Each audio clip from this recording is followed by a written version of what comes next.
Thank you for listening to this podcast from TRE, Talk Radio Europe, your voice in Spain and around the world. For more information, please visit tre.radio. Ger Sweeney presents Live on Eire in association with emeraldconnection.net. Live on Eire, presented by Ger Sweeney. Good evening and welcome. Nice to have your company on this Wednesday evening. It's Hump Day, it's Live on Eire Day, it's Wednesday. We're halfway through the week, and isn't it absolutely smashing? Good to have your company, as I said, and thank you for tuning our way. Thank you as well to Howard for looking after us for the last hour.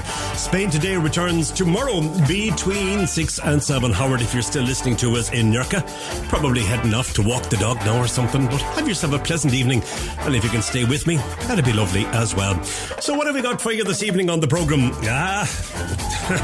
When you hear this now, you might say, here, we'll abandon ship straight away. But no, not for the first hour, because in the first hour, I'm going to be talking to Dara McGee. Dara is based in County Mayo, and I mentioned to you last week the Two Graces project. Princess Grace of Monaco and Gráinne Whale, Grace O'Malley, well-known historical figure that you would have heard Patricia Traynor talk about in one of her talks, in one of her stories a number of months ago, probably years ago now at this stage, because time is flying. So Dara is going to talk to me about the Two Graces project, which is absolutely brilliant. Looking forward to that. In the second hour then, everything goes to pot, because George Lee is going to join me. I was looking recently and I realised that it was the 8th of February since we last had a G2. So myself and George are going to talk about some of the stories that have people talking at the moment in Ireland, whether they're meeting for a pint or whether they're meeting downtown and just passing each other, or maybe in a restaurant or for a cup of coffee or whatever. They're talking about things, and we're going to find out what those things are when I talk to George between now and between the second hour of the programme, between 8 and 9. Lots of good music in there as well, some great Irish music, new Irish music in there, and one or two that you might have heard previously, and we'll keep you up to date with some stories as well. As always, if you would like to get in contact, you're more than welcome to do so. Our WhatsApp is +34 645 99 67 95. You can call me if you like at 952 78 4000, or you can email studio@tre.radio. There you have it. So what have we got for you? Yes, you know exactly. I see that 6 novels have been shortlisted for the 2023 Dublin Literary Award, sponsored by Dublin City Council. The shortlisted authors are American, Mexican, German, Croatian and Canadian Vietnamese, while 4 of the novels are in translation. Worth €100,000. The Dublin Literary Award is the largest award for a single novel published in English. If the winning novel is in translation, then €25,000 of the prize goes to the translator. Nominations for the prize come from libraries and readers across the world. Now, this year's shortlisted titles are Cloud Cuckoo Land by Anthony Doerr, The Trees by Percival Everett, Paradise by Fernanda Melchor, translated by Sophie Hughes. Now, then you have Marzan Mon Amour by Katja Oskamp. That's translated by Joe Heinrich. Love Novel by Ivana Sachko, which is translated by Mimi Simic. And M.E.M. by Kim Thuy, Thuy. I hope I'm pronouncing that correctly. And that book is translated by Sheila Feischman. So the winner of the 2023 Dublin Literary Award will be announced by Dublin Lord Mayor Caroline Conroy as part of the International Literary Festival in Dublin. That happens between the 19th and the 28th of May. And that is also funded by Dublin City Council. Fair play to them. They're doing lots for the arts, aren't they? Indeed. Are you a fan of Picture This? Are you? Well, they've announced details of their 4th studio album, Parked Car Conversations, and Irish shows later this year. Parked Car Conversations will be released via RCA Records on Friday, the 29th of September. The band will play Belfast's SSE Arena on Thursday, the 19th of October, Killarney's INEC Arena on Saturday, the 21st of October, and Dublin's 3 Arena on Thursday the 26th of October. Pre-sale tickets were available from 9 o'clock this morning, and tickets for general sale, general release, they go on sale on Friday at 9 a.m. Commenting on the Kildare Band's new album, frontman Ryan Hennessy said, "Parked Car Conversations is by far the most personal album that we have ever created. There are so many deeply meaningful songs to us on this record, and I hope that we can be they can be just as meaningful to those who listen." Let's have a listen to Picture This. Well, I don't really know what you want, but I hope it's me. Am I right, or am I wrong? And you don't really know what I'm like, but you hope I'm nice, 'cause you called me up again last night. And I'm so in love with you, do anything you tell me to. You got me in the palm of your hand. I'm borderline obsessed with you, I wanna see your every move. I hope that you understand, I'm addicted to you, and only you. And I am surviving on you, and only you. Oh, I am addicted to you. And your face tells me everything that I need to know, 'cause you can't seem to hide your smile. You know I am the same, you just have that effect on me. So I called you up again last night. And I'm so in love with you, do anything you tell me to. You got me in the palm of your hand. I'm borderline obsessed with you, I wanna see your every move. I hope that you understand, I'm addicted to you, and only you. And I am surviving on you, and only you. Oh, I am addicted to you. I'll come running every night, I'll take you to another life where only you and I can never go. A place where it's never cold outside, and nobody can ever find us. I don't really mind once you know that I am addicted to you, and only you. And I am surviving on you, I'm obsessed with you, I'm gonna see you every you. I hope that you understand, oh, I am addicted to you, and only you. And I am surviving on you, and only you. Oh, I am addicted, you know I am addicted. Oh, I'm so addicted to you. Let's Picture This, a song called Addicted to You. Good news for their fans with the new album coming out and the new tour as well. Look forward to that, and good luck to them. Let's do a very quick break. Did you know, by the way, that the value of goods bought using contactless payments last year jumped? I'll tell you after the break by how much, and a little bit more detail as well. Live on Eire, presented by Ger Sweeney. A new look, a new chapter, a new me, a total reset. It's like a holiday from yourself. So you lie back with your feet up as the hairdresser gently massages your head. 9 out of 10 Linea Directa customers get the same satisfaction and recommend us. Customer service in English, fast and efficient quotations, easy payment options, 24/7. Call Linea Directa on 919-181-130. That's 919-181-130 for some very satisfying features when you take out car, bike or home insurance. Say yes to a more relaxing journey to Ireland with Brittany Ferries. With space to relax and unwind and delicious onboard restaurants, you will love the journey as much as the destination. Sail direct from Bilbao to Rosslare. Book today with flexible ticket options and low deposits at Brittany Ferries.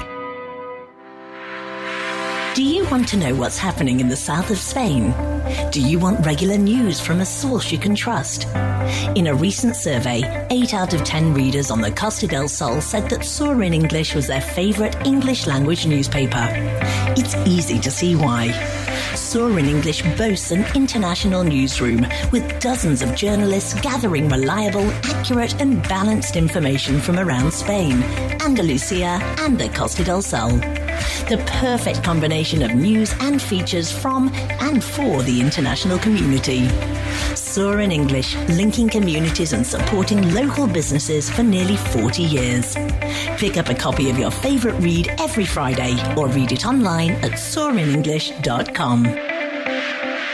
Talk Radio Europe. Live on Eire is brought to you by Brittany Ferries. Sail direct from Bilbao to Rosslare with flexible ticket options and low deposits. Book today at Brittany Ferries.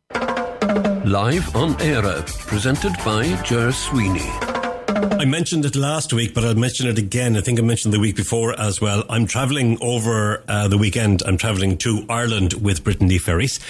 And I'm looking forward to it very much. It's not my first time sailing with them, but I'm bringing the tape recorder with me on this one. And we're going to talk to some of the crew. We might even talk to some of the passengers as well. And we'll find out about things that happen on board the ship and, the efforts that they make to make sure that you and I, when we're travelling on board, are basically getting the best possible service and are looked after properly. So I'm looking forward to bringing you those recordings next week on the programme. Now, the value of goods bought using contactless payments last year jumped by almost 1/3. Wow. As the shift to cashless gathered pace. Now, in total, nearly €17.9 billion was spent using contactless methods during the year. That's up 31.4% on 2021. The average payment value increased also to €20.91 in 2022 from €19.58 the previous year. According to the final 3 months of the year, on average €53 million in spending was conducted each day without the use of cash, through 3 million contactless payments. According to the Banking and Payments Federation of Ireland, according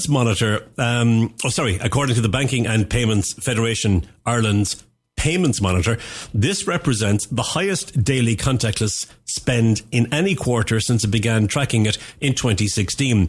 The data also shows that the value of contactless payments carried out each year has more than doubled over the past 4 years to €1.1 billion. The figures released on Monday also show that the volume of online and mobile payments doubled to 143 million between 2015 and 2022 as e-commerce grew in popularity.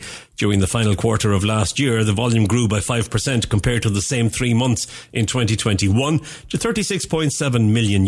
This represents the highest quarterly volume since that data series began 7 years ago. Of course, COVID had a lot to do with moving that forward as well. We were encouraged, weren't we, not to be handling cash and passing cash between each other during that horrible time. Indeed. Staying with figures, the total value of Irish pensions fell by almost 16% last year, according to new figures. Rising interest rates and the geopolitical uncertainty caused by the war in Ukraine wiped significant value of pension funds around the globe. At the end of last year, Irish pension assets were worth around €157 billion, having increased by an average of 4.6% a year over the last decade until last year. 2022 saw a 16.7% fall in the value of global pensions. Internationally, around $47.9 trillion is tied up in pension assets. The Global Pension Asset Study, carried out by advisory firm WTW and the Thinking Ahead Institute, also shows a significant drop in the percentage of Irish money invested in pensions relative to GDP over the past decade. In 2012, pension saving were equal to 47% of GDP. This fell to just 32% in 2022 and is well behind the global average of 60%. There you go. I got a song was sent to me during the week from a Belfast band calling themselves Heart Shaped. Am I right? It is a band, Belfast band, isn't it? Let me see, did I take notes on that? It's not a band. Yeah, there was something in the back of my head. I hadn't heard of Heart Shaped. It's a lady by the name of Kendall Bousquet, Bousquet, based in Belfast, has a brand new single on release. And I was asked if I'd give it a spin. So I took a listen to it, because you couldn't say yes without taking a listen. And when I heard it, I said, yes, absolutely. And here it is. Stay with me. It feels like a movie. Everything you need for a few hours at a time. I turn to you after it through, and you are out the door before they turn on the lights.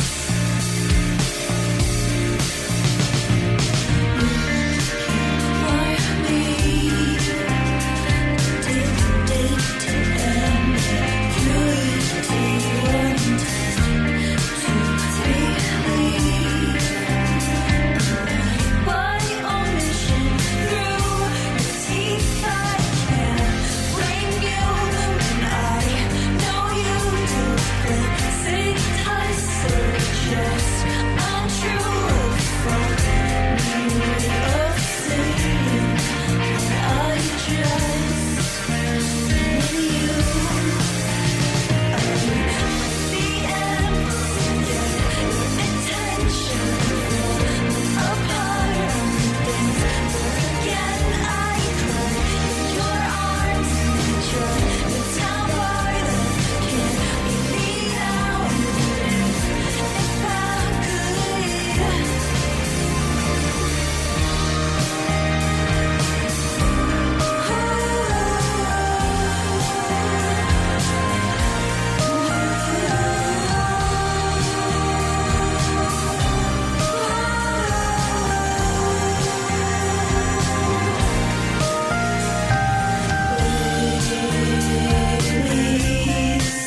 on a plan, do it again. I miss the downers work like this when we were friends. Voice blindly unkind at 5 a.m. With nothing possible if it starts again. The ever get attention from apart. Again, I cry in your arms and I try to tell why that can't be me now. If I could, but the end was to get your attention. I'm falling apart on the dance floor. Again, I cry in your arms and I try to tell why that can't be me now. If I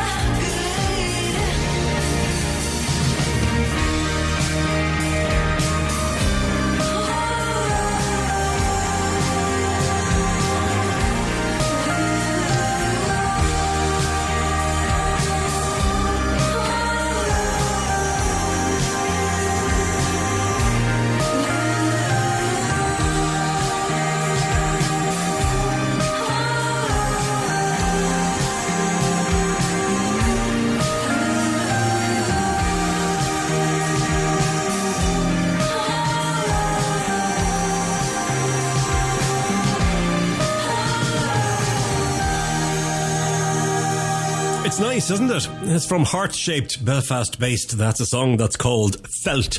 It's brand new. And if you like it, you should buy it. Do, absolutely. It's good to support our own. Talking of our own, I learned very early this morning because the BBC sent an alert announcing the untimely and sudden passing of Paul O'Grady, and which I thought was sad. And I think RTE were about an hour and a half or thereabouts behind that with their particular bulletin, and then other Irish media outlets. And I was thinking to myself today, I was wondering why there was so much interest in it and so many people and so many different outlets in Ireland flagging it. And I put it out to the fact that he was famous. I didn't know until this afternoon when I read something on Twitter that he was actually born in Sheriff Street in the heart of Dublin City. I didn't know. So yeah, that'd be why. I don't know why I didn't know that, but I didn't. So yeah, as we say, one of our own, Paul O'Grady. I mean, with a name like O'Grady, there's bound to be an Irish connection, but I hadn't realised that he was born in Dublin. So I suppose, as they say in the parish, Eire, go reva anam dealish. Paul O'Grady, 67, a young man. Dublin Airport's biggest customer, Ryanair, has lodged a planning appeal against the green light for a €200 million tunnel, which is planned for the airport. Last month, Fingal County Council granted planning permission to airport operator DAA for the tunnel under the airport's crosswind runway. The planned twin-cell enclosed subterranean tunnel is 700 metres long, with the overall alignment being 1.1 kilometres in length from ramp to ramp. DAA, Dublin Airport Authority, lodged the plans to improve the safety and efficiency of the airfield. Now, the council granted planning permission after its planner concluded that the proposed development entails a critical airfield operational safety project. On Tuesday of this week, on board Planola, confirmed that appeals against the decision have been lodged by Ryanair and a local residents group. DAA has also lodged an appeal against conditions attached to the planning permission. Now, the underpass is a key part of the DAA's €1.9 billion capital investment plan, and according to the DAA, will provide both direct and indirect benefits to all operators at the airport. The council granted planning permission last month after its planner in the case concluded that the proposal will not give rise to significant environmental effects. Dublin Airport is unofficially divided into an eastern campus, which hosts most of the airport's infrastructure, and a western campus, mainly used for cargo, with the crosswind runway 1634 bisecting the two campuses. With the opening of the new north runway last year, which is causing major problems for certain people, the means of access between the eastern and western campus across runway 1634 is no longer considered viable by the DAA. Planning documentation stated that the Irish Aviation Authority advised that the continued use of the surface crossing after the opening of the north runway is unsustainable from a safety perspective. In documents lodged with Fingal County Council, consultants for DAA said that the new tunnel is both efficient in operational terms and robust in safety terms. Now, what I can't figure out is that when the new northern runway was actually being planned, nobody came up with the idea that 1634 Crosswinds runway is going to have to be, driven across and accessed overland. So the whole idea of the tunnel has not been mooted until after the runway has been built. What is it? If we build the runway, then they can't deny us this, I wonder. Anyway, if the planning permission is upheld by the appeals board, construction on the project is estimated to take about 3 years in total, with site mobilisation taking 3 months to cut and fill operation, about 18 months, with testing and handover a further 9 months. On behalf of Ryanair, Ray Ryan of BMA Planning told Fingal County Council that if the current underpass project is allowed to proceed, it will contribute towards an excessively high per passenger price cap and damage the recovery of Irish aviation, which depends on the cost competitiveness of Dublin Airport. Mr. Ryan stated that Ryanair is concerned that these proposals will lead to considerable disruption to airport activities during the construction phase, and that whether alternatives have been adequately addressed. The local residents group that we mentioned earlier on as well, in its appeal, told the council that based on an estimated 4 vehicle movements per hour in both directions, it was difficult to comprehend the planned DAA spend on the project. 4 vehicle passes per hour in each direction. You remember the opening to Dad's Army? Who do you think you're kidding, Mr. Hitler? Sure. Look, isn't it the way that the world works, isn't it? So we'll land it in there and we'll say there's only going to be 4 an hour. And sure, when it gets to 40 an hour, if someone says stop, we'll reevaluate the whole thing. Do you remember a couple of years ago? No, was it last year? It was January of last year. I interviewed the 3 girls from the Rains. Yeah, well, I've been flagging the fact that they've got a brand new album on release. It hasn't landed, or dropped, I think they call it these days. Let's take a track from that. By chance we meet over rocky seas. Is that the stuff that carries us?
Bouzouki, excuse me, that goes through that, but there's so much in it, isn't there? It's new from the Rains. Well, it's not a new single, it's from the new album, which is called Reverie, and that's a song called Birds of Reverie. I was spoiled for choice as to what to play from the album, and I chose that one because even though it's nice and laid back and relaxing, there's still lots of energy in there and lots of things going on. So well done, and congratulations to the Rains, and we wish them well with all that they do. And with this particular album, 29 minutes now before the hour. Right, let's do a very quick break. And just after that, I'm going to be talking to Dara McGee in County Mayo about the Two Graces project. Don't miss out on that now. Won't be long. Live on Eire, presented by Ger Sweeney. TRE. Talk Radio Europe. Live on Eire, presented by Ger Sweeney. It sounds like the start of the song Spancil Hill. It was on the 16th of March, because Spancil Hill starts with the 23rd of June and all that. But it was on the 16th of March, the day before St. Patrick's Day, that Prince Albert of Monaco was in County Mayo. Now, the visit was organised by the Newport Business Association, and it was all because there is a new statue of Prince Albert's mum, Princess Grace, and it was being unveiled. And Darren McGee from the Newport Business Association joins me to talk to me about something that I mentioned on the programme last week, in fact. Dara, it's lovely to talk to you, and thanks a million for joining us. How are you? I'm good, Ger, and thanks very much for having me. Not at all. Jeepers, you had fierce, swanky visitors in County Mayo. How did you manage to net Prince Albert? Well, Ger, I suppose I'll just maybe give you a small background on the project that we're doing at the moment. The project that we're doing is a project called The Two Graces. And we're hoping that we're going to get Newport known in future, going down the years, as the town of the Two Graces. So I suppose the idea then came about from a meeting from the Newport Business Association back in 2019, when we were deciding as a group how we would, maybe increase revenue in the town in the form of tourism footfall.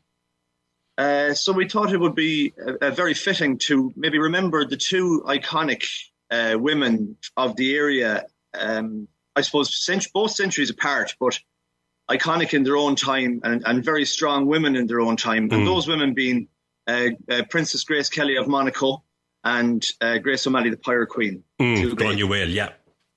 Yeah, gone you well.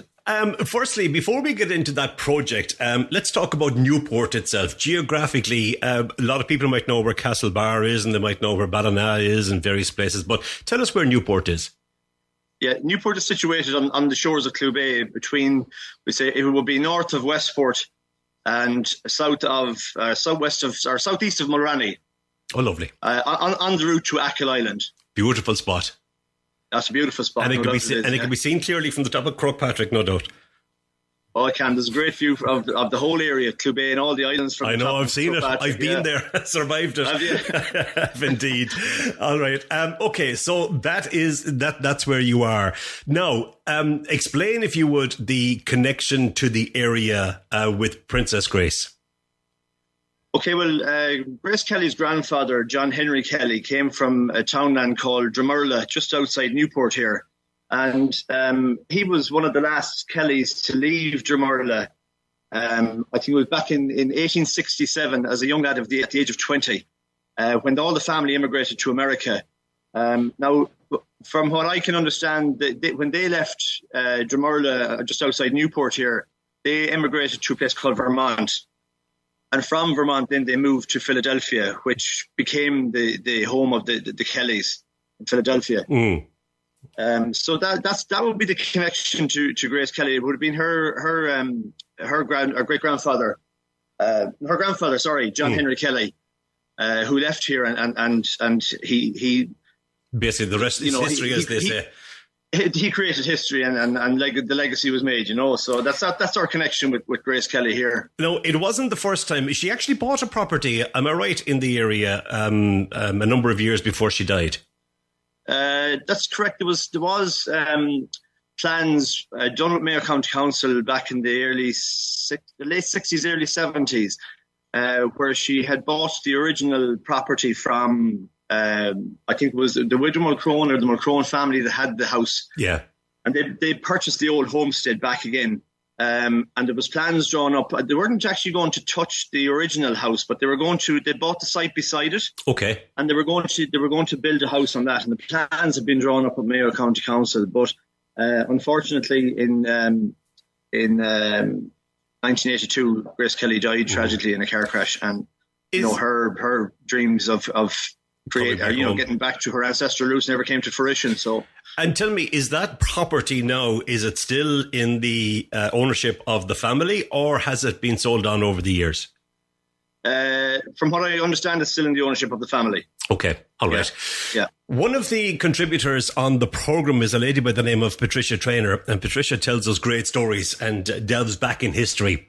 And she did a series on famous Irish people, or famous people with Irish connections that some people may not know. And she told the story of Princess Grace. She also did a series on Irish women in history who made their mark. And she spoke about Grania Whale.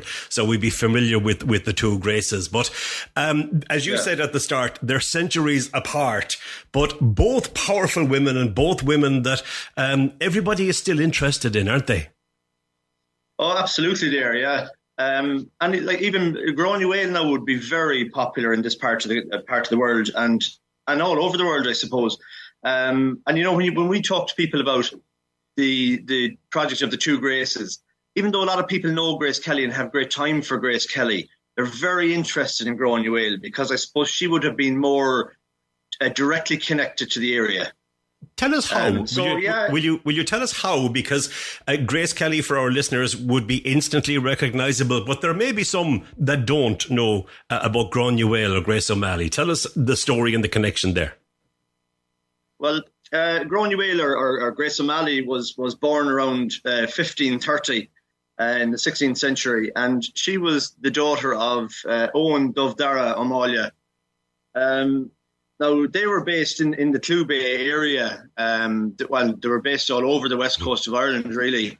But the connection that we have with Grania Whale at the moment, for years and years, is the fact that her main residence, we say, her castle is at Rockfleet Castle, or Carrigaholy Castle, as it would be known locally, and that would be just a few miles out the road north of Newport. But Grania Whale, I suppose, you know, she was what we call a fearless pirate queen who roamed the bay and attacked anything that moved really along the west coast of Ireland. Yeah, she's a real fearless kind of woman. And you know, when I said earlier on they were centuries apart, they were centuries apart, and they were probably born ahead of their time, really. You know. Like if you saw the likes of Grania Whale now, and if you were to put her in as a politician nowadays, there could be different changes made in the country. yeah, there could be. Let's go back and talk about the statue to Princess Grace, if we can. I know that it was created by a local artist, and it was from a picture that was chosen by Prince Albert. So will you talk us through that process?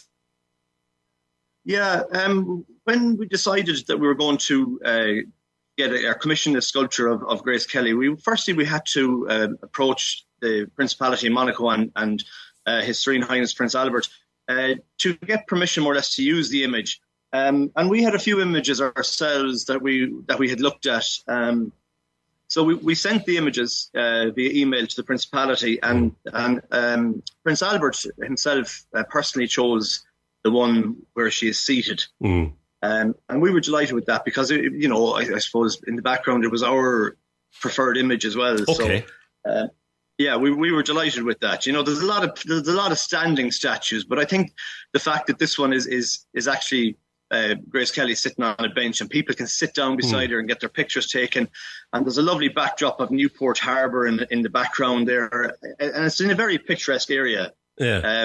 You know, so we were delighted that he had chosen that image as his preferred image. What about the artist and the sculptor and the length of time it took and what was used in creating the statue? How did that process pan out?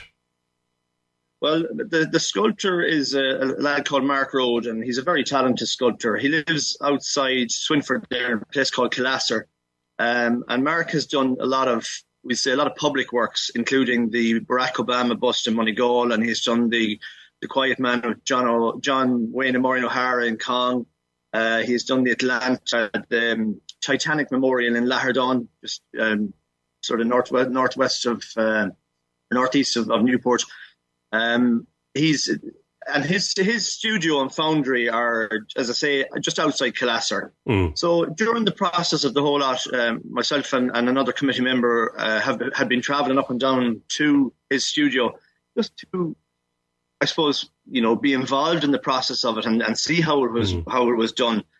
And for us, it was very informative. Informative. The first process, I suppose, started off where Mark created the shape from polystyrene. And then from polystyrene, he molded it with clay around that. And he worked, and I mean now, he worked tirelessly on perfecting that image from the clay. It was something else to see it, because every time myself and my colleague visited the studio, you could see a difference. And even though it was done in clay, that was the artwork. Yeah. So once Mark then was happy with the artwork, he created molds using wax and plaster, like a plaster of Paris, for want of a better description of it. And from that, then the clay is the mold is put around the clay, and then that mold is formed. So with the wax in the middle of the mold, when you heat the wax comes out, and then you can pour the bronze into the mold. Wow. So it's actually formed in sections, in different sections. It's not all one piece as people might think it is. Right. So it was very interesting for us, and we were delighted that Mark gave us the time, or gave us his time during the whole process of it, to be able to come and see how it's done. So going forward for the next sculpture, we've a better understanding of how things work, so we mightn't annoy him as much. And tell me, what was the time frame on it from start to finish until you unveiled it last week? The time frame was 12 months on that one. Now, initially we had said 9 months, but in all fairness to Mark did not want to let that statue out of his place until he was 100% happy with it. Very good. And we appreciate that, and we respected that. So look, it was a 12-month time frame. Okay. And in relation then to Prince Albert, how did you? Was it easy to convince him to come and unveil it? I mean, I know that he had visited the area before. It wasn't his first visit to Ireland. But what was that process? And was it easy, or was it difficult in trying to set dates and maybe, reschedule or whatever? Yeah, I suppose the process started when we contacted the palace about the project in the very beginning. And we kept them updated on it, and they kept asking us for the updates as well, great. Which was great because at least they showed interest in it from day one, and we really appreciated that, I suppose to get Prince Albert over, we just asked the general question one day. I asked the general question one day in an email, would he be interested in coming to unveil the statue of his mother? And the response I got back was that the question would be asked to His Serene Highness, and they would revert back to us. So they came back and they indicated that he would love to come back to unveil it, but we had to work then on an actual date. So we kind of worked around the palace and around Prince Albert's schedule, his diary, to fit it in, because after all, the statue was to his mother. We wanted him to come and unveil it. So look, I suppose it's all a lengthy process, but at the end of it, it's a great result. Who's going to unveil the Grand Nuel one now? We're in discussions about that now at the moment. Yeah.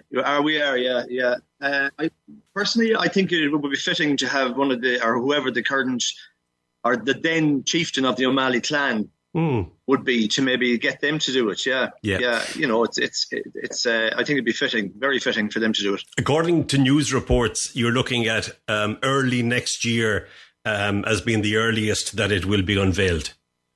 Yeah, we're giving ourselves a 12-month time frame again.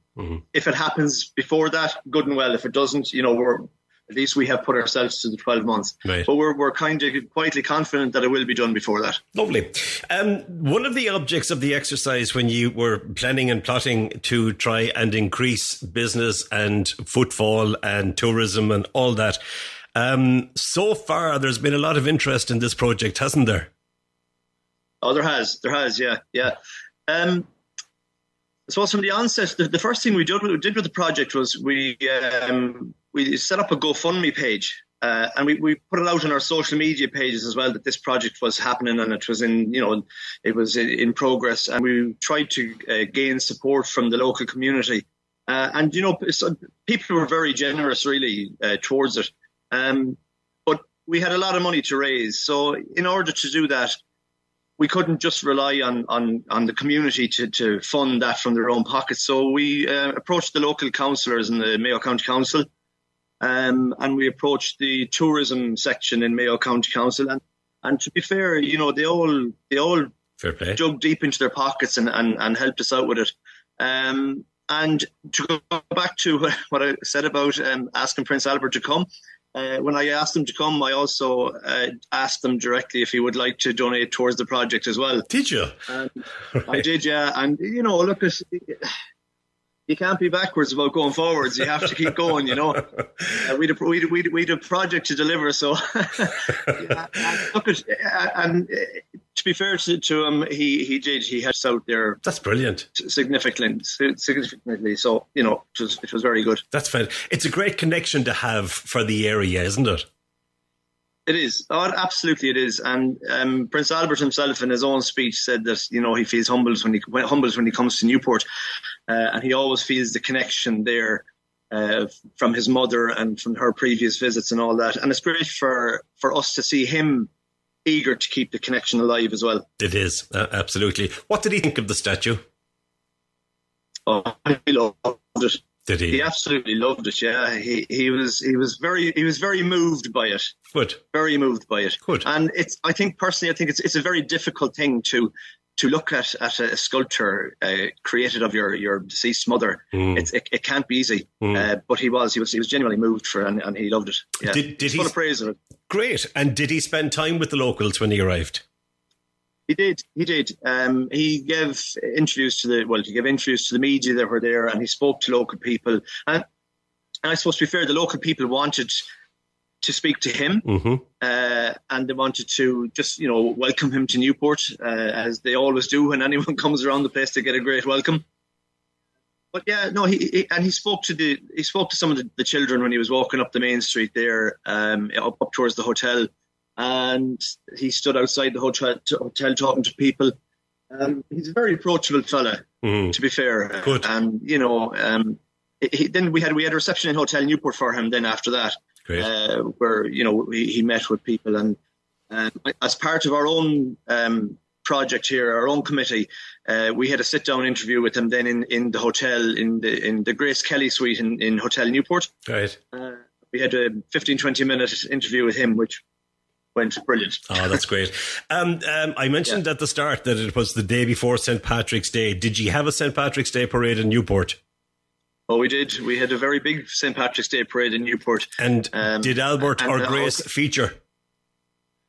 They didn't, because we hadn't time. Okay, that's fair enough. I appreciate that. Tell me, where is the statue actually located for anybody that might be considering going to visit Newport? Yeah, so the Grace Kelly statue is located at the entrance to the landmark Seven Arch Viaduct, which used to be the old railway line from Westport to Achill. Okay. So that would be on Castlebar Street, opposite the post office. Oh, lovely. Okay. And when the statue of Granuaile is complete, is it going to stand or sit or be beside that, or in the general vicinity, or what? No, the Granuaile statue will be located on the entrance to the Sandymount Road. As you come in from Westport into Newport, it'll be along with the bridge. You'll see, it'll be the first thing you will see. Okay. And it's the image we're using for the Granuaile statue is going to be Granuaile standing on the bow of her old Celtic galleys. So it's going to be a piece that has never seen before, never been seen before. And it's going to be pretty tall. It's, 9 feet at the highest point of it, which is a pretty significant sculpture. That's incredible. Well, listen, I'm looking forward to, if I can, between now and then, I'd love to go and see Princess Grace when I'm home. And if not, I'll look forward to catching the two Graces after you unveil it in 2024. The two Graces.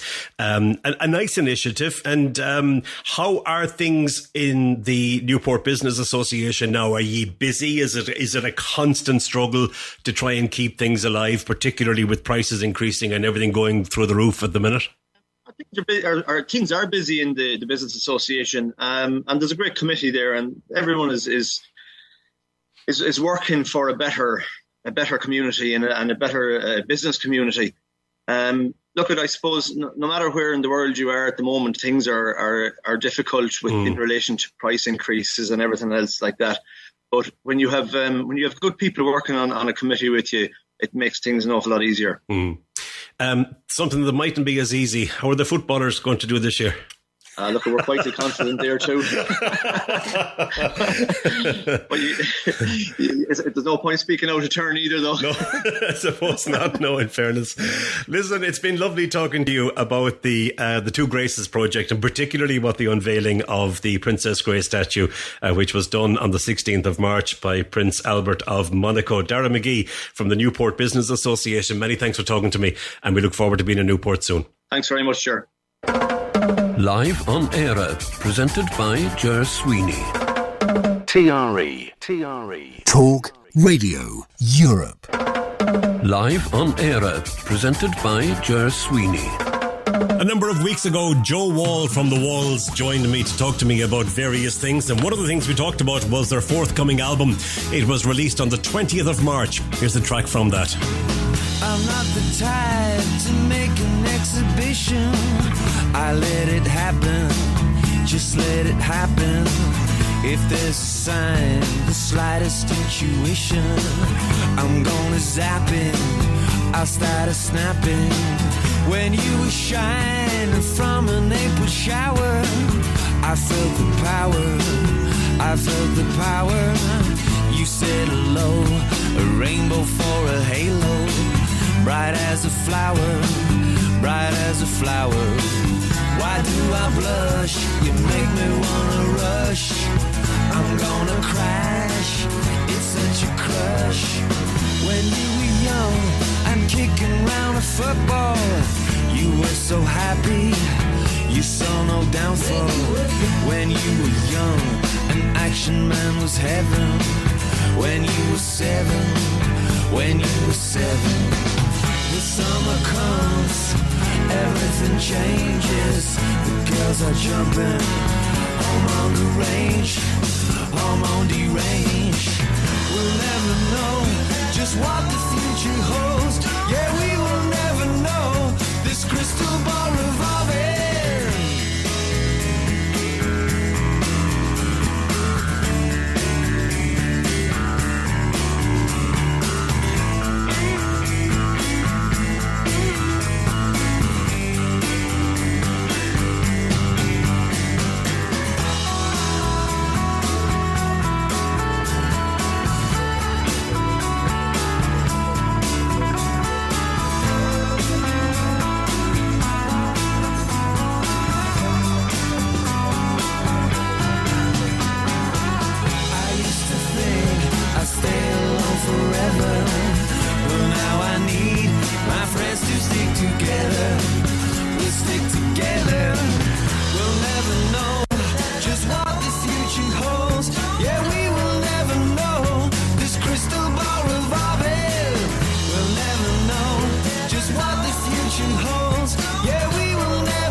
New music from The Walls, and if you were listening and paying attention at the time a couple of weeks ago when I spoke to Joe Wall about the forthcoming album Stray Sparks, that track is, by the way, called Crystal Ball. You will know that the album comprises I think 12 songs that were written over the years but had kind of not been finished, or had been finished but not included on other albums, and that's why you call them Stray Sparks. Nice one, I like it a lot. News on the way. Talk Radio Europe, your voice in Spain. Live on Eire, presented by Ger Sweeney. Isn't it lovely, the hour that we have since Sunday morning, the extra hour when we sprung forward. It is nice and bright still, and it is just after 8 o'clock. You're welcome to the second hour of the programme. I hope you'll stay with me until 9 o'clock, and at 9 we go to the BBC, and we stay with them until tomorrow morning at 8 o'clock, when Dave will be in for another daybreak with Dave from 8 until 10. And you have Giles then from 10 o'clock until 12, and then Stephen Ritson from 12 to 2. Tomorrow's Thursday, so we have Selena from 2 to 4 and Hannah 4 to 6 and then 6 to 7. What do we have? We have Spain Today with Howard, and 7 o'clock then is the book show with Hannah again next Thursday. So that's it, isn't it? Yep, that's it. That's the job, as the man says. The job is OXO. At that. Interesting that they were talking about that poor man that died after being hit by a horseshoe because he was complaining about loud music on the tube. I'm afraid I'd be his brother. I just can't abide it. I love loud music if it's good, but at 56 years of age, I suppose my loud music days are well behind me. And I see that Kerry County Council enforcement officers are to be equipped with sound monitors to test the sound levels of street singers under new bylaws adopted by councillors this morning in Killarney. Now, they'll also decide on the quality of the music under the terms of the bylaws. The regulations have been out for public consultation and just 2 submissions have been received, both from An Garda Síochána. Gardaí asked the council what mechanism would be in place to measure sound levels, especially where businesses and residents complained. They also wanted to know who would keep track of the 2-hour limit on performances. Enforcement of the bylaws will, by all accounts, be by both Gardaí and the council.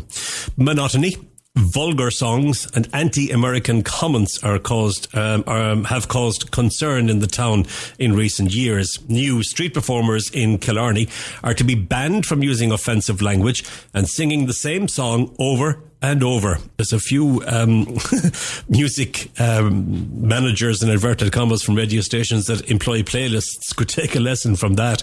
Busking is more than welcome in Killarney. It adds massively to our town.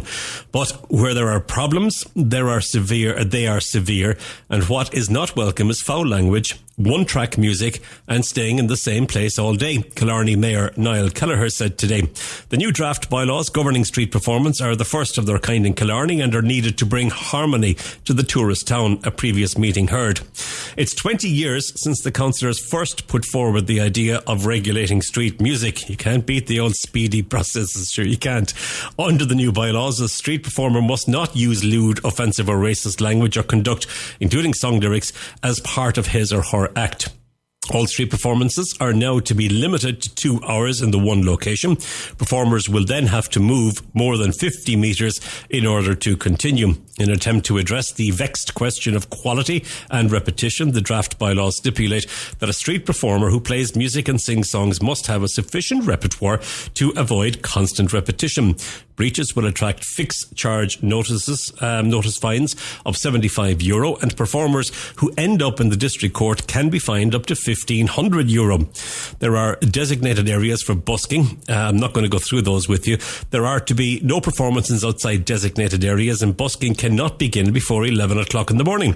The new noise limit is 80 decibels. Along with musicians, street circus acts will also have to have a permit. However, fortune tellers and people offering temporary hair plaits or tattoos are exempt from having to pay the annual permit, which will cost €30. There you go. A big shake-up in the world of busking in Killarney this year, and many people, I'm sure, will be quite happy with that.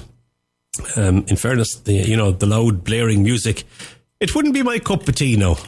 I like loud music, as I said, but good loud music, good sound and all that. Yeah.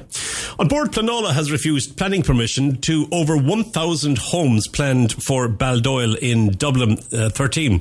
In response to strategic housing development plans by Lismore Homes Limited for 1,007 apartments, the appeals board has refused planning permission after concluding that the scheme would result in an excessive scale, bulk and massing at the interface with a green belt.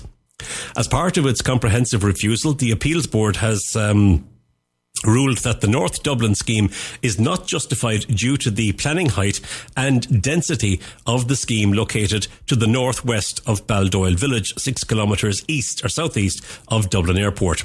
Lismore Homes plan to construct 16 blocks in 4 to 12 stories in height on the Strappallan site, which is also located 250 metres from the Dublin-Belfast railway line. The proposed scheme was to integrate with permitted housing schemes in the area, with an overall total of 2,202 residential units approved by An Bord Pleanála. In a separate reason for refusal, the Appeals Board pointed out that the Fingal County Development Plan requires that a minimum 10% of a proposed development site be designated for use as open space. The Appeals Board stated that based on information submitted, it is not satisfied that the scheme meets this objective. As a result, the Appeals Board concluded that the scheme contravenes the Fingal County Development Plan concerning the provision of open space to serve new developments. The Appeals Board also refused planning permission after concluding that the scheme would be deficient in terms of architectural design and would constitute an inappropriate overdevelopment of the site. The board found that the scheme would not provide an acceptable contribution to place making and not respond appropriately to the surrounding environment. In a separate planning refusal to an SHD planned for North Dublin, An Bord Pleanála has refused planning permission to Breffni Asset Holdings Limited for 173 residential units for Cool Key Common. The ward on a site near the County Meath border is 173 residential units for Cool Key Common in the ward on a site near the County Meath border. Sorry, something distracted me there. In refusing planning permission, the Appeals Board had regard to the rural settlement strategy of the Fingal Development Plan, which states that further growth or future growth in commuter villages, including Cool Key, should be curtailed or safeguarded so that they do not act as a catalyst to facilitate unsustainable growth patterns. The scheme faced local opposition, and the board also refused planning permission after stating that a 6-kilometre long sewage pipe required to serve the development is excessive and cannot be justified, having regard to the existing population and the sustainable growth envisaged for the village. Wow. There's a lot in that, isn't there? Absolutely.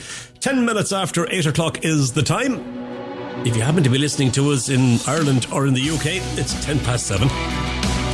But that's all right. Don't forget, if you'd like to get in contact, you're more than welcome. You can WhatsApp us at +34 645 99 67 95.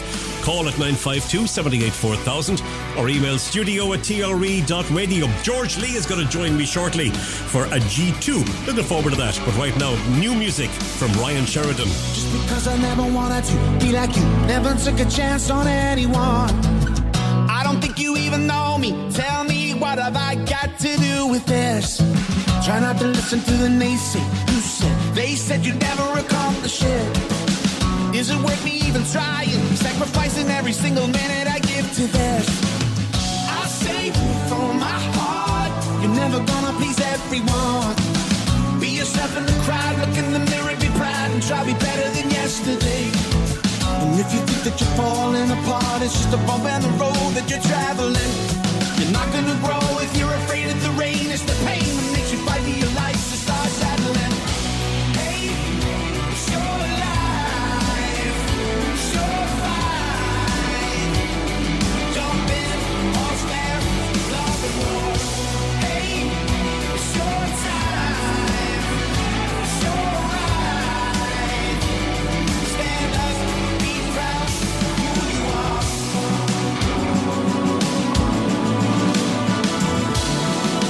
No one said it would be easy. They say sometimes you win, sometimes you learn.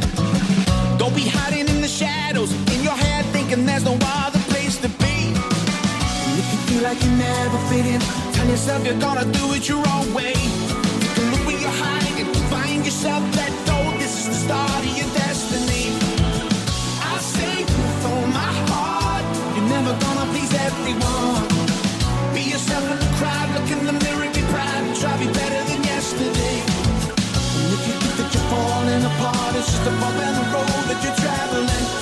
You're not gonna grow if you're afraid of the rain. It's the pain that makes you fight for your life, so start battling. Hey,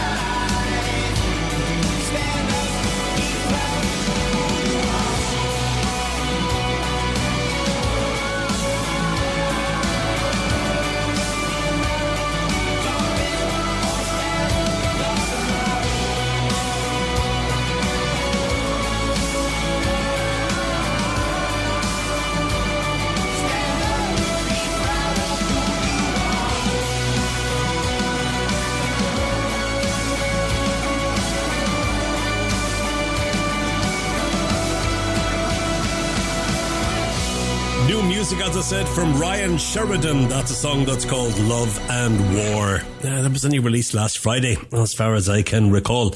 Nice, like it. Julie, thank you very much for your comment. She said, you're never too old to enjoy good music, loud music. Yeah, but it has to be good, loud, quality loud. Not the way people, have their phones in buses and on trains and planes and, they're playing blooming videos and they're playing YouTube videos and things that we've no interest in. We're no interested in, number one. And number two, the quality is horrendous.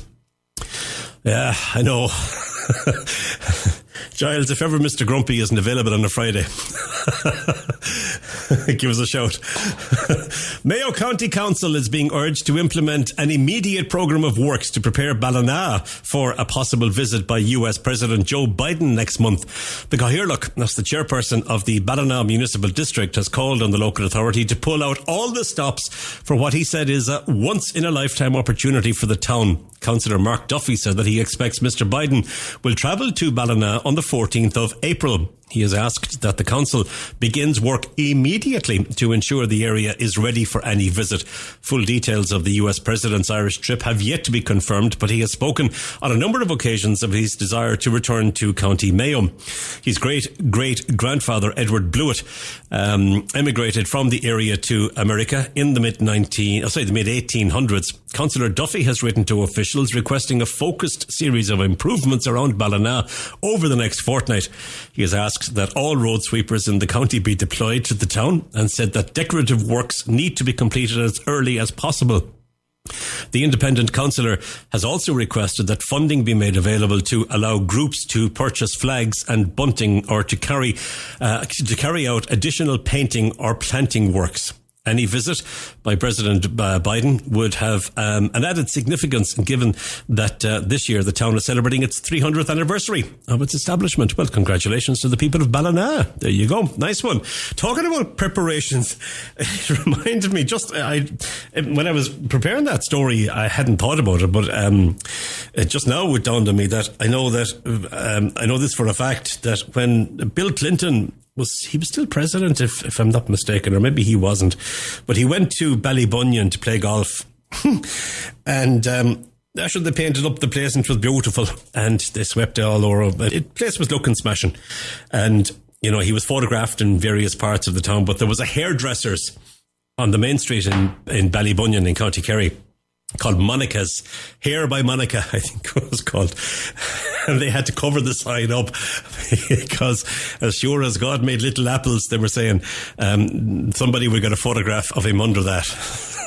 So they were having none of it. Right, let's do it. Listen, the fun is over now. We're going for a commercial break and then George Lee and myself, we're going to rabbit on the G2. I'll just tell you what people in Ireland are talking about. That's coming up very shortly. Live on Eire, presented by Ger Sweeney. TRE. Talk Radio Europe. Live on Eire, presented by Ger Sweeney.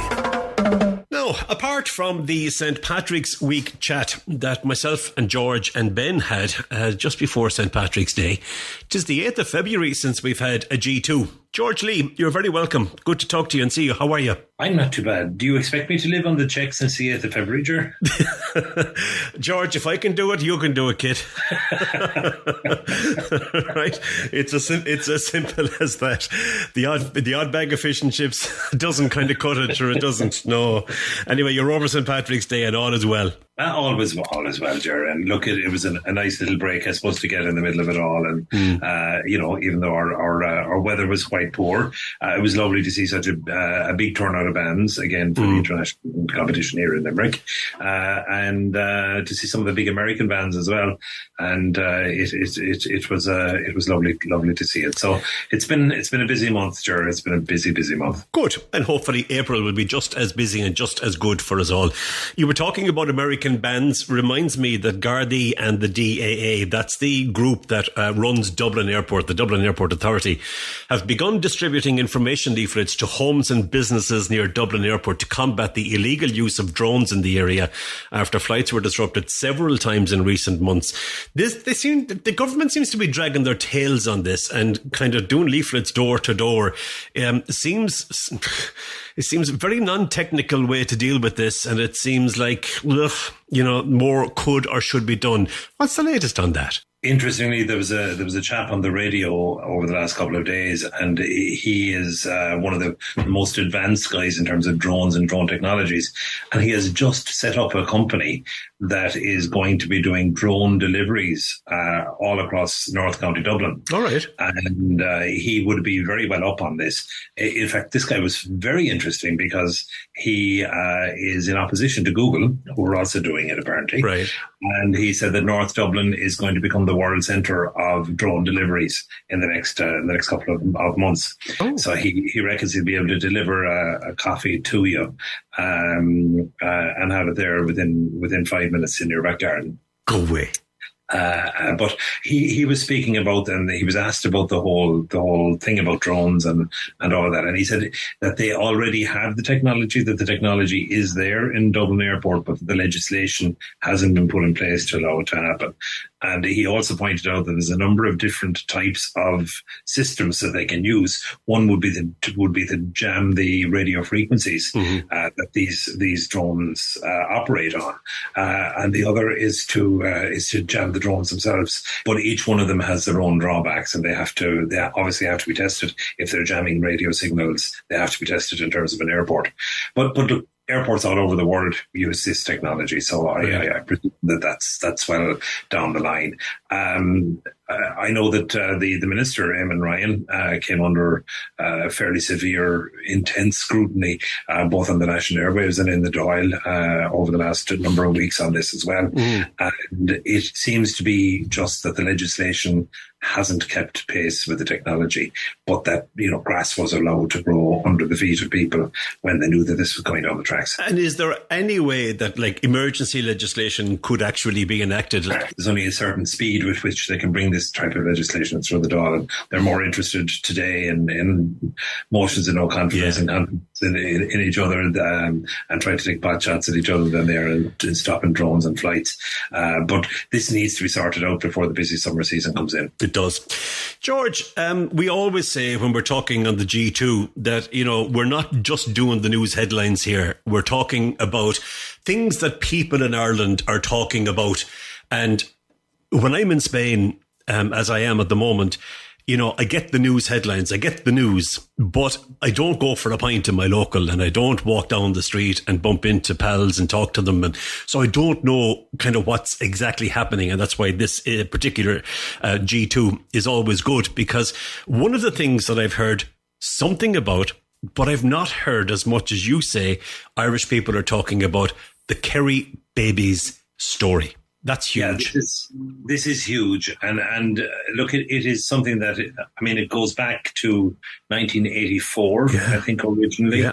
And if I can put that in context, I wasn't even in my leaving cert year in school in 1984. It's phenomenal that this has been going on for so long. But more than that, Ger, I think it captures a time and a place in an Ireland that I don't recognise anymore. And they were talking about this again on the radio the other day. And Tom Parlin, who was a former government minister, top of the he's the top man in the Construction Industry Federation here in Ireland, and he was talking in terms of, he was asked, were you in politics at that stage, and he laughed. And he said, no. He said, I hadn't even thought about politics at that stage. And he said, no, I'm in my second or third career post-politics. George, before we move on, and I don't mean to stop you, let for somebody that doesn't know what this is about, the body of a baby boy was found on a strand in outside, was a Cahersiveen in County Kerry in 1984. They went looking for the birth mother, obviously, but what was really awful about this was that the body of this baby boy, he had been stabbed something like 38 times. 28 was it? Okay. And roll the tape forward, and a young lady by the name of Joanna Hayes had a baby and had buried the baby on the farmland where she grew up, or nearby where she grew up. Then it was insinuated that she actually had twins and had buried one in the field. And actually twins by separate fathers. Okay. And then the second baby she murdered and was left on the beach. This turned out to be complete and utter rubbish. And only a number of years ago, she was basically exonerated, but she went through hell for a number of years. So the story comes back to this current day when there were developments last year. So, George, I'm sorry I interrupted you, but I wanted to give a little bit of background on it. Yes, and I was actually getting to where you are with my Tom Parlin story, right. Because when he was asked, he said it was in Ireland of another time, and he said, remember in 1984, Ireland was completely and utterly paralysed by what was going on in the north and the terrorism that was happening and the Eire and all of these things, and because of that, there was a special group set up within the Gardaí who were known as the Heavy Gang. Yes. And these guys kind of operated a little bit heavily on the verge of the law. Okay. In a lot of what they did. And they brought the Heavy Gang in when this happened to Kerry. And they put them up against this poor young girl who had a baby and has now been proven the baby was stillborn, and that the baby was, and they had buried the baby on their own land. Now, who knows? Anyway, but the whole family were brought in, and suddenly within a week, 4 confessions were extracted from this family. Wow. And for something that never happened. Yeah. So there was major questions asked about this then afterwards. But more to the point, when all of this panned out, and it happened very quickly in terms of Irish, I think in 1985 or in 1986, there was an inquiry, the Kerry Babies Inquiry Tribunal was set up. And this poor girl was brought in, and she was asked an awful lot of questions of a very personal nature about her sexual history, about her partners, about her personal health, and a whole series of other things. And all of this was reported ad nauseum in the media, and it smacked of misogyny, it smacked of second-class women. I know we're going to talk about this a little bit later on, and it's amazing these two stories have kind of dovetailed together. So fast forward now 30 years, or 40 years, and over the last number of years, a whole series of DNA tests have been carried out voluntarily by people in North Kerry because they want to try to get to the bottom of this after the apology. And it would appear that the 2 people that have now been arrested, and by the way, they haven't been charged, files have been prepared for the DPP. This is a woman in her 50s and a man in his 60s. A woman in her 50s and a man in her 60s. Now, if it does turn out that these are the parents, this woman, take it back 40 years ago, would have been only in her mid to late teens. Yeah. So you can imagine where that goes along that. And if she's been carrying this for 40 years, I can only imagine what she's feeling.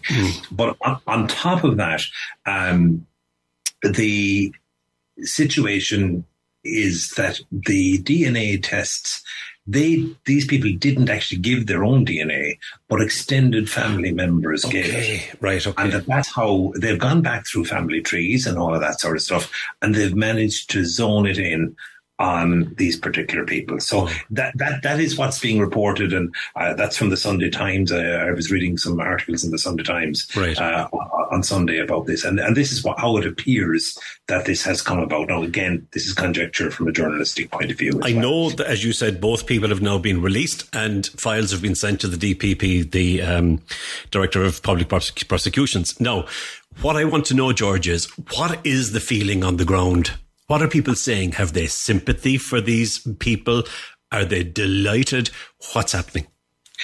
There is a level of sympathy, I think, out there. And I reflected it there on what I said, that if you can imagine that this woman was only in her mid-teens probably when this happened. And I mean, again, it has echoes of so many of the other stories in Ireland at that time, the animal in Granard, which was just one of the most horrendous stories of all time, and various other stories that went around the place.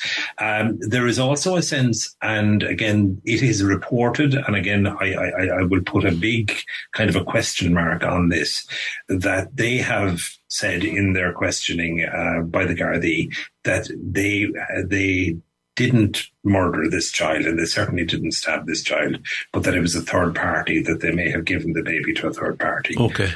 and that is what's coming out.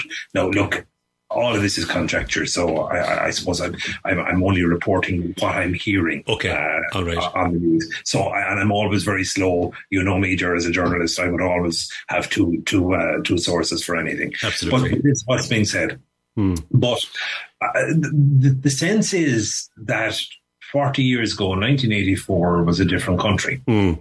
In terms of Ireland and where we are and where we've come from, and that this is so far away. However, there is also a sense that justice needs to be done and seen to be done. For Baby John, as he was called. For Baby John. And I suppose that balance is there, and this is Ireland, you know. How do you balance that? And that's going to be a very, very interesting story as it develops. If this is finally an end game for the Kerry babies. Okay, we're going to leave that there because there's a lot more to play out in that, and I'm sure it's going to take its time to do so. But you made reference to the fact that we were going to talk about something else, about Ireland in a different time. And anybody watching the news or keeping an eye on the news will know the expression, the Women of Honour. And the Women of Honour report, which was a year-long independent review into gender-based violence, harassment and bullying in the Defence Forces, has recommended a full statutory inquiry into the controversy. Now, this is something, George, that has taken some time to come about. And our Defence Forces, we always have great pride. We always take great pride in our forces. But this has really shone a bad light on them, hasn't it? Yes, and look, before I even start this, I have to say I have the ultimate respect for our Defence Forces and what they've done over the years. And, you know, a couple of bad apples don't make the whole barrel bad. So that's the first thing that I would say in all of this. However, there does appear to have been a systematic culture within the Defence Forces that led to this gender-based violence, harassment and bullying. And, you know, it is unacceptable. It was unacceptable. The Taoiseach, Micheál Martin, said it makes for stark reading and raises most profound issues. And he also said that the report is a watershed moment for the Defence Forces. And, of course, he also holds the defence portfolio. So it kind of comes in under his bailiwick a little bit as well. In the light of the findings made by the Independent Review Group, they said that nothing less than a full statutory inquiry was appropriate in this. So there is going to be a full statutory inquiry into this established, and that is no harm.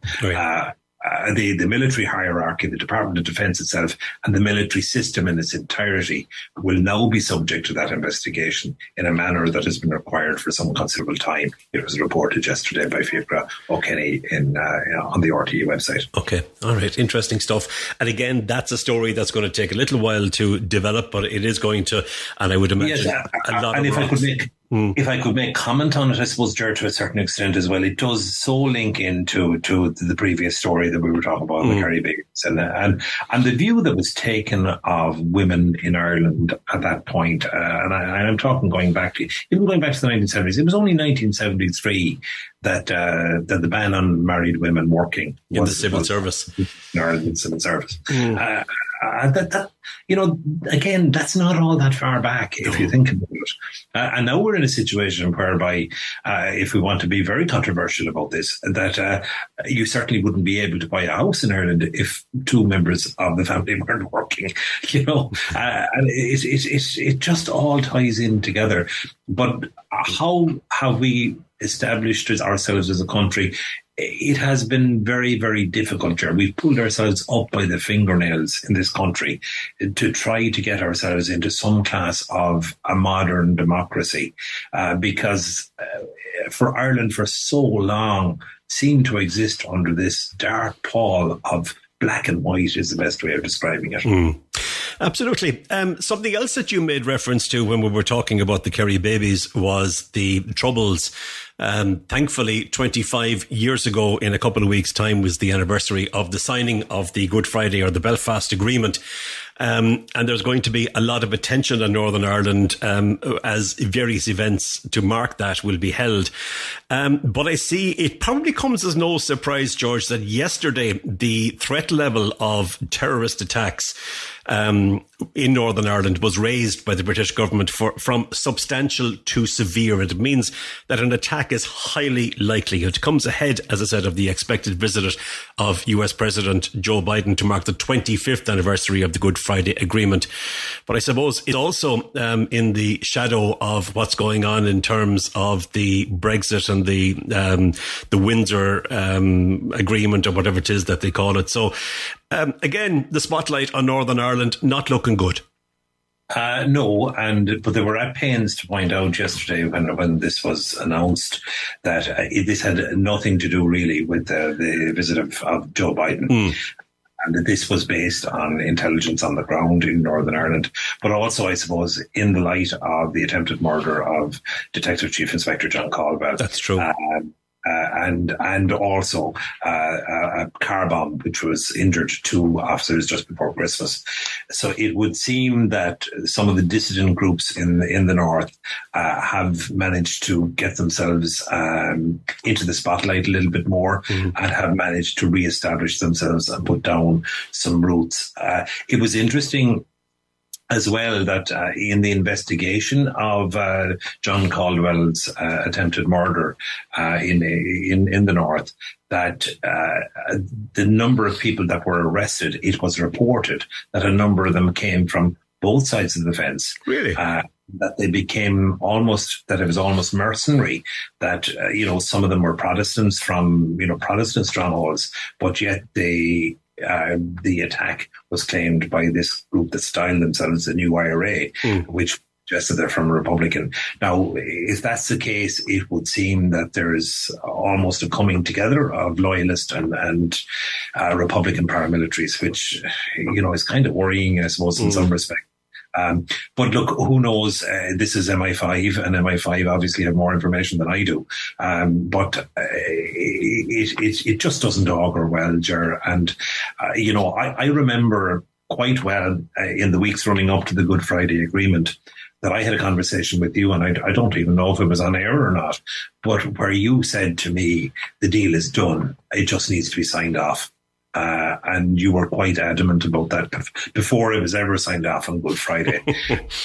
And I'd be interested to hear your side of it now. Where do you think it stands at this point?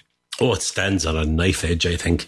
I suppose I didn't give much thought to it because I didn't realize you were going to ask that. But back then, the object of the exercise back then was to stop the violence, stop the deaths, stop the mayhem. That was where I think everybody on the island was looking at it. Well, most people on the island was looking at it. Interestingly, I've heard different reasons or different opinions from people who would have been against the signing of the Good Friday Agreement and have listened to the argument for it.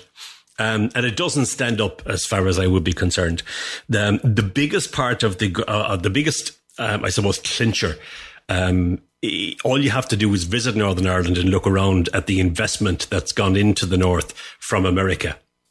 And that really is what, ended the whole thing, was the promise of investment, which meant that people on both sides that had been involved with the Troubles could lead normal lives.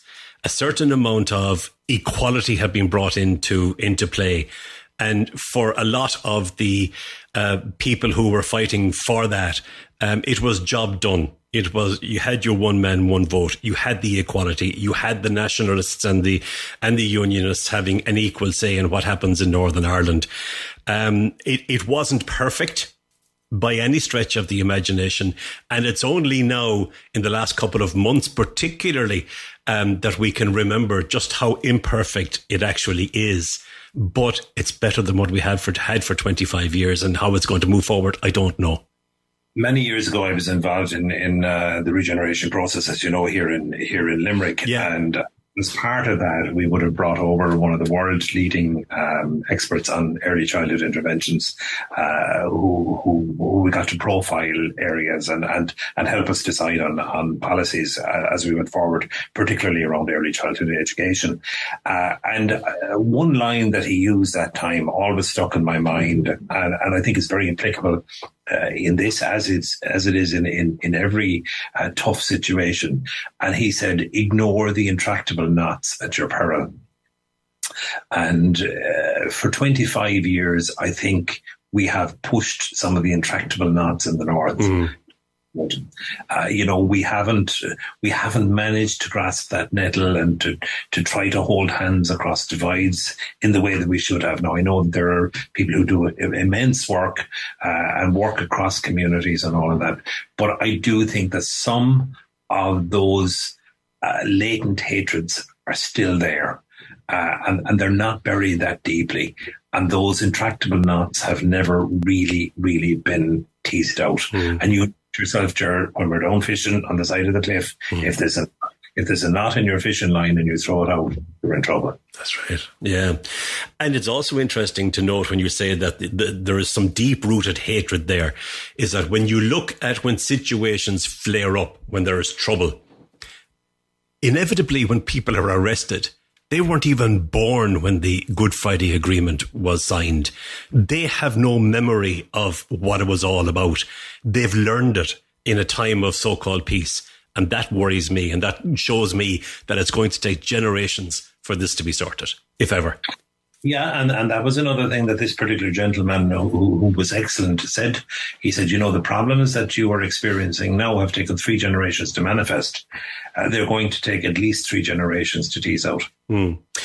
George, let's go away from stories that are bringing us down, as the fella says. And I suppose talking about Ireland back in 1984 and back in the 80s, you and I both remember those days because Limerick didn't win anything at the hurling in those days.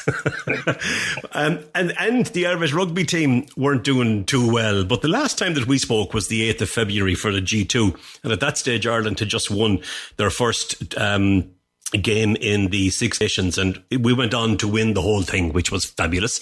Ireland didn't have a good start against France in the soccer for the qualifiers for the Euros on Monday night. I'd argue that one with you, Ger. I absolutely thought they were going to get hammered. I went on the record with a few people saying that, thanks be to God, I'm not a betting man, or I would have lost me short on it. but I actually think they did incredibly well the other night. I really did. And look, if there's such a thing as a glorious defeat, I think, we do glorious defeats in Ireland very well. We do. All over the years, we still talk about the great match that we played against Galachi and Italy. Yeah. But look, it was great to see them there the other night. Especially, I suppose, when you consider the glory that the rugby team had covered themselves in only 2 weeks before in the same stadium, which is a shared stadium between the soccer and the rugby. And actually, it was interesting the other night because when I was watching the match, you could still barely see the sponsor's logo in the middle of the pitch, and I almost said that the ghost of the rugby is still here. It helped him along maybe a little bit. So yeah, look, it's been a great sporting month, I suppose, in that respect. And look, I know I'm leading into the hurling a little bit here as well, and it has been a great month, I suppose, in terms of Limerick and Limerick hurling again as well. There is certainly a feeling here in Limerick that we are in a golden era, and nobody's taking it for granted. Good. And, that's lovely. There isn't that much gloating going on, to be fair.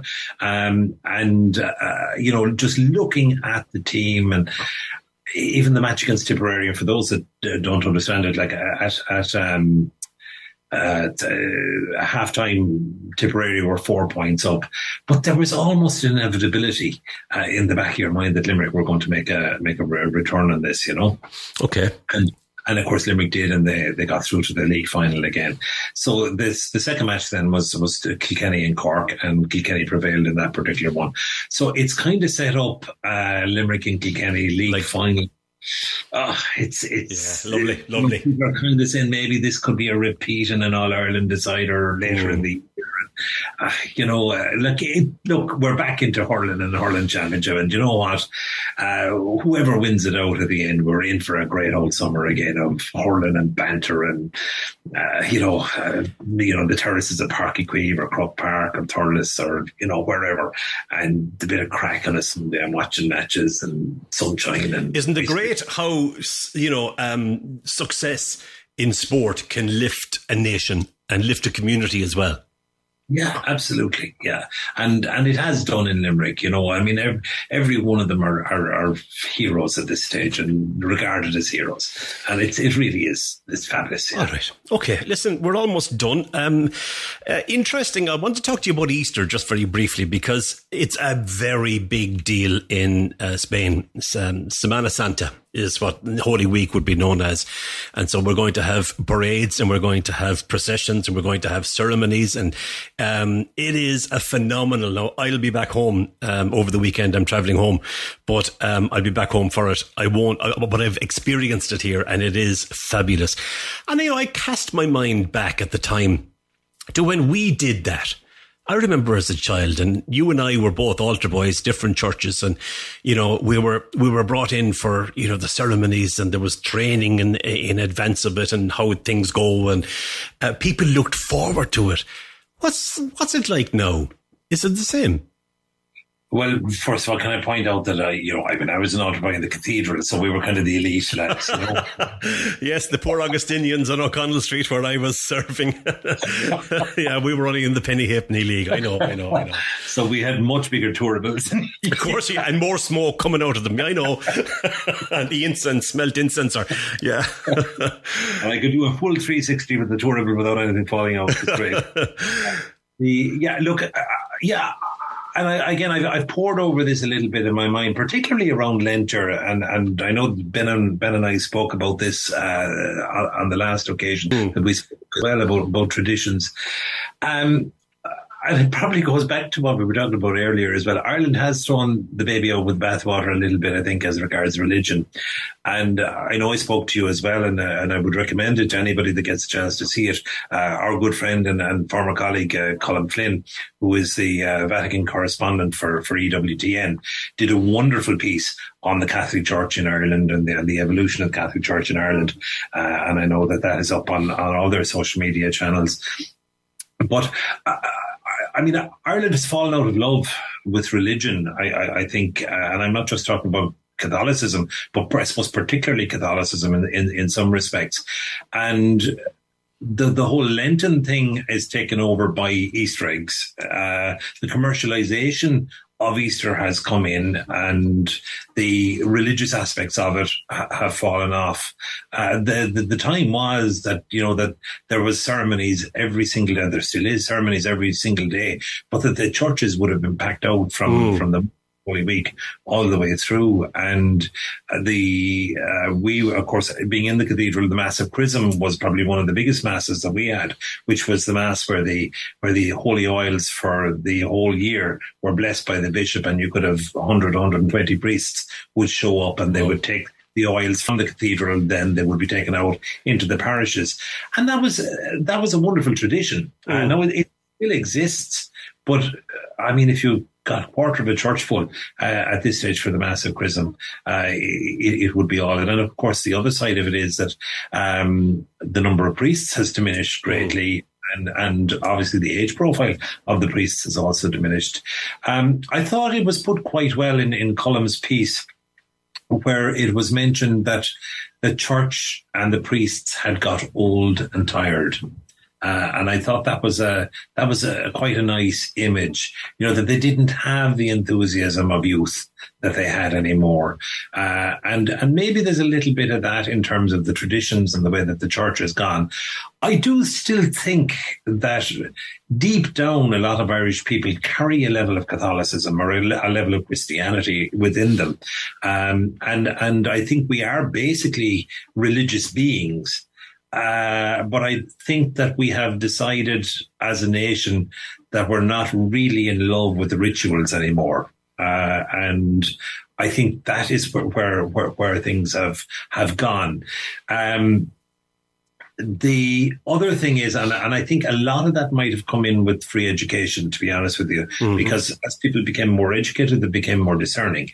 They started to ask more questions. And then they started to question more what was going on around them. And then, of course, the church, I suppose, itself didn't help, with all of the scandals and that have gone there. And it's very difficult for me or for you or for any parent to turn around and say, well, you have to follow this church, and you have to follow all their moral rules and everything else, when all they have to do is point and say, well, why are they doing it? Yeah. Why are they doing it? And I mean, that is legitimately the questions that have been asked. So, look, I think this is a much bigger thing, Ger. The traditions around Easter, we have a tradition at home where we paint eggs in the house at home, and that's only something that started. I know it was my wife really brought it, I think, from her house. Right. But there is further on. We also have a tradition at home that the first Easter egg that's opened on Easter Sunday at home, that 3 or 4 of us are in the kitchen and we throw it from one to the other. Okay. And we try to get somebody to drop it, and when it drops, the chocolate breaks, and we all share the chocolate. So that's one of our. What time are you doing that, George? I'll be up. So look, there's all sorts of wonderful traditions. Look, the other part of this, I suppose, is that it is the biggest feast in the church's calendar. And I think a lot of the celebrations in Spain probably go back to the fact that it's such a Catholic country as well. Yes. And traditionally has been a Catholic country. And again, probably a lot of the traditions have nearly been taken over now by secular traditions and organizations, and are probably commercialized to a certain extent as well. I got the idea to talk to you about Easter and traditions and that from Patricia Traynor last week. I was with her, and our tradition is that we do the recording that we're doing, and then we go for lunch. And I said to her, where will we go for lunch? And she said, you know what? I don't know. Because she said, this place that you like and this place that I like, they're not open yet, but they'll all be open next week now because it'll be Semana Santa. And I was thinking, wow, it's looked upon as being like a tourist season. Yeah. Semana Santa is so big. Now, it turned out that actually one of the restaurants that I love was actually open, so we went there. But they're preparing. So, no, anyway, just wanted to talk to you about Easter. The other great tradition, and I know my mother used to always talk about it, Ger, was that she always made out that the sun danced on the morning of Easter as it rose. And that you would pick up the sun dancing, and of course there are always sunrise masses on Easter Sunday. Right. There at Mass Rocks, particularly around Ireland and in various places. Funny you should say about the sun dancing, because the tradition in our house, one of the traditions was that comes Easter Sunday, whether it was at the back of March, in the middle of April, or the back of April, whenever it happened to fall. That's when we went into short pants, myself and Tom, my brother. We went into short pants on Easter Sunday and we stayed in them until September. That was it. And it was always sunny on Easter Sunday morning. Incredible. And the neighbours never complained or anything. I'm still wearing the short pants. People around here talk about it all the time. They can't get over the fact that in the middle of February I'll be wearing short trousers in the studio. Anyway, George, I've delayed you enough. You're probably dying for an Easter egg, but you can't touch them until next Sunday week. And listen, thanks a million for talking to us today about some of the stories that Irish people are talking about this week. And I look forward to myself having an old bag of chips during Holy Week next week, if that's allowed. And happy birthday, and happy Easter as well, Ger. Thank you. To people that are out there, are one or two listeners that kind of tune into us, and if they're still with us at this point, I can hear the snoring from here. George Lee, thanks a million. Mind yourself and have a good one. God bless.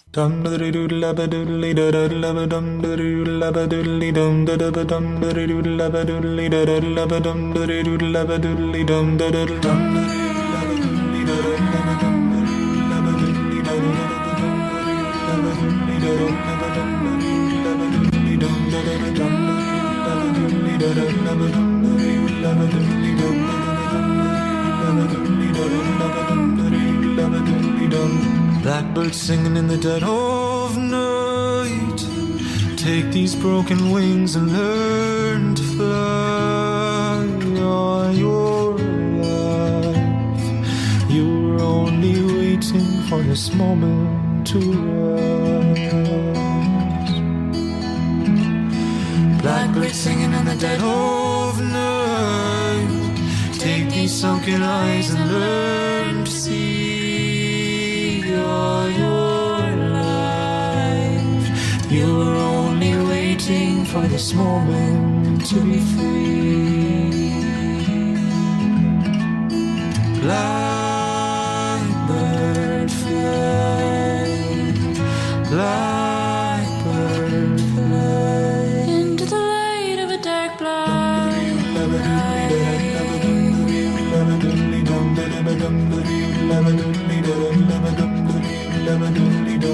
Blackbird singing in the dead of night. Take these broken wings and learn to fly all your life. You were only waiting for this moment to rise. Blackbird singing in the dead of night. Take these sunken eyes and learn to see all your life. You were only waiting for this moment to be free. Blackbird fly, blackbird fly, blackbird fly.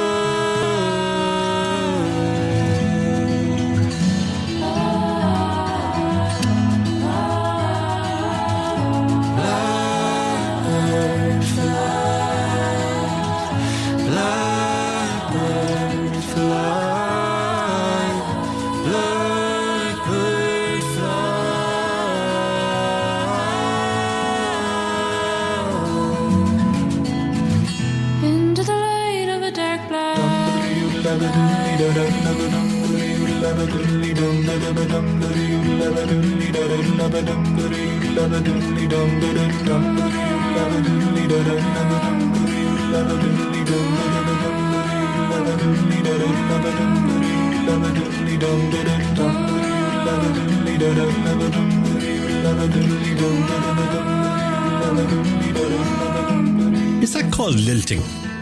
Is it? I'm not sure. I know what lilting is, but that's kind of similar to it. Maybe there's another name for it. PJ Curtis, if you're listening, you'll know if that's what it is. That's called Blackbird. It's not an original. It's but I love what they've done with the Seamus and Cuiva Iflarda. And I've played it before for you. Hope you enjoyed that. I enjoyed chatting with George. Hope we didn't go on too long. The time just flies. We kind of forget to look at the clock when we're having an old chat like that. And we're at the end of the programme, but I want to tell you about a public piano which has been introduced in a shopping centre in Longford Town, aimed at bringing people together through music. The Piano for People was unveiled yesterday ahead of International Piano Day, which is today. Didn't know that. Public pianos breathe life into cities all around the world, from Boston to Berlin, Barcelona to Brisbane. And now, why not Longford in Ireland, said Cathaoirleach of Longford County Council, Turlough McGovern.